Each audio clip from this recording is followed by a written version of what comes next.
Le dark web et vos données personnelles? Comment éviter de devenir une cible pour des cybercriminels?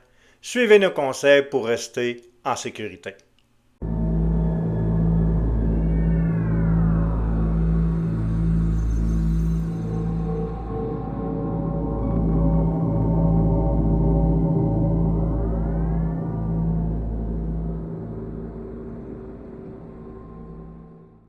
Aujourd'hui, nous discutons d'un sujet préoccupant qui touche de plus en plus de Québécois. Comment éviter que vos informations personnelles ne se retrouvent sur le dark web, un espace où les données volées deviennent une monnaie d'échange pour les cybercriminels? Contrairement à certaines idées reçues, le dark web n'est pas illégal en soi. Il désigne une partie de l'Internet non indexée par les moteurs de recherche traditionnels, accessible via des navigateurs spécialisés comme Tor. Cependant, il est indéniable que le dark web est un espace où la cybercriminalité prospère. Les données personnelles volées, les outils de piratage et même des services frauduleux y sont achetés et vendus en toute impunité. Cette économie souterraine a des répercussions directes sur notre sécurité en ligne. Comment vos données personnelles se retrouvent-elles sur le dark web? Vos informations peuvent être compromises de différentes manières, même si vous adoptez de bonnes pratiques en ligne. Voici quelques exemples. Une organisation avec laquelle vous avez partagé vos données, comme une banque ou un service en ligne, qui subit une cyberattaque et vos informations sont volées. Vous recevrez un courriel ou un message frauduleux contenant le lien vers un site imitant une plateforme légitime. Si vous y saisissez vos informations, elles tombent dans les mains de cybercriminels. Si vous utilisez le même mot de passe sur plusieurs comptes, une fuite sur l'un d'entre eux peut compromettre vos autres comptes via des attaques de bourrage d'identifiants.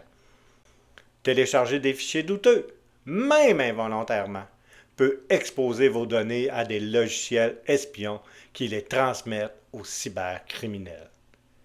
Des recherches récentes montrent que près de 40% des adresses courriels de parlementaires britanniques, européens, français et canadiens se retrouvent sur le dark web. Pire encore, de nombreux mots de passe associés sont disponibles en clair, permettant à des malfaiteurs de les exploiter rapidement. Même si vous n'êtes pas une personnalité publique, vos données personnelles, comme votre date de naissance ou votre adresse, peuvent être utilisées pour usurper votre identité ou effectuer des fraudes. Voici quelques moyens pour vérifier si vos informations personnelles ont été exposées. Des plateformes comme Have a Been Pound permettent de vérifier si votre adresse courriel ou vos mots de passe ont été impliqués dans une fuite de données. Des navigateurs comme Google Chrome et Mozilla Firefox vous avertissent si vos mots de passe sauvegardés ont été compromis. Investir dans des services de protection de l'identité ou de surveillance du dark web peut vous alerter rapidement en cas d'exposition de vos données. Que faire si vos données sont sur le dark web? Si vous découvrez que vos informations sont compromises, voici les mesures à prendre immédiatement. Changez le mot de passe. Optez pour des mots de passe uniques et complexes pour chaque compte. Activez l'authentification à deux facteurs.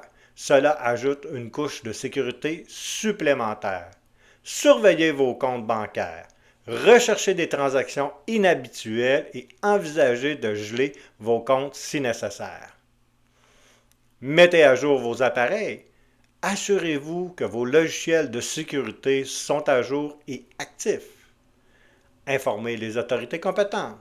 Au Québec, vous pouvez signaler une fraude à la Sûreté du Québec ou à votre institution financière.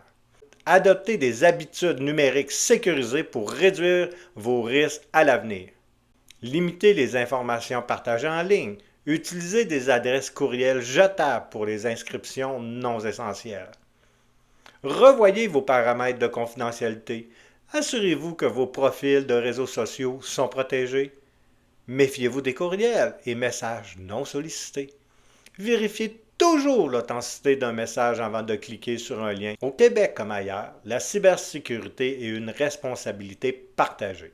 En adaptant de bonnes pratiques, vous réduisez les risques que vos données se retrouvent dans de mauvaises mains. Merci d'avoir écouté cet épisode. Si vous trouvez ce sujet utile, partagez ce podcast. En parlez-en autour de vous. Protégeons nos données et notre vie privée ensemble. À la prochaine et comme toujours, restez prudents en ligne.